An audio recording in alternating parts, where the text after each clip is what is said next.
Corona virus के सबब नाफिज हुए लॉकडाउन में भी वज़ीर आज़म अवामी बहबूद मंसूबे के तहत हुकूमत सरकारी राशन की दुकानों से राशन तकसीम कर रही है।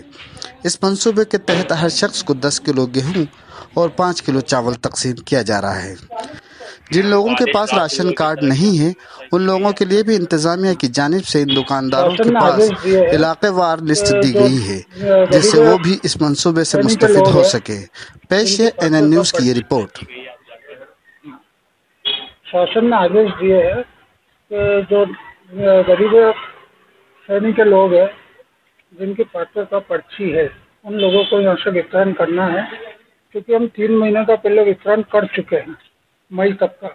उसके बाद ये अलग से योजना आई है प्रधानमंत्री वाली, इसमें चावल दे रहे हैं प्रति व्यक्ति 1 महीने के 5 किलो, तो 2 महीने के एक व्यक्ति को 10 किलो चावल दे रहे हैं।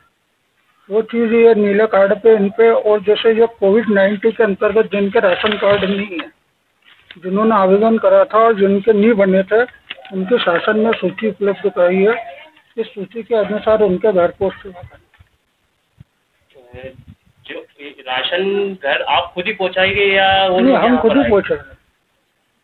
यहाँ पर सुबह किस टाइमिंग क्या है आपकी खोलने की?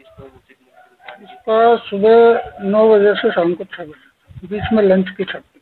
कोई भी व्यक्ति कैसे भी प्राप्त कर सकता है? नहीं, वो नहीं, उज्जैन से बाहर का प्राप्त कर सकता है। लोकल वाले के लिए पॉसिबिलिटी नहीं है, मतलब जहाँ सकता है वहीं जाना पड़ेगा। बाहर का कोई व्यक्ति होगा, बाहर का कोई व्यक्ति होगा उसको यहाँ पे उपलब्ध हो जाएगा। जो निर्धारित कर रखे हैं वहीं से ही प्राप्त होगा। जैसे कोई बाहर का यहाँ पे जा नहीं पा रहा बाहर, तो उसको यहाँ पे अवेलेबल हो जाएगा। बाकी जो लोकल उज्जैन के हैं उनकी पोर्टेबिलिटी नहीं होगी, उनको संबंधित दुकान से ही लेना पड़ेगा। क्षेत्र बांटे आपको शासन ने? नहीं, क्षेत्र नहीं, ये तो कार्ड क्षेत्र के साथ से ही। ये जो आपको लिस्ट दी है क्षेत्र, ये भी वार्ड के साथ से।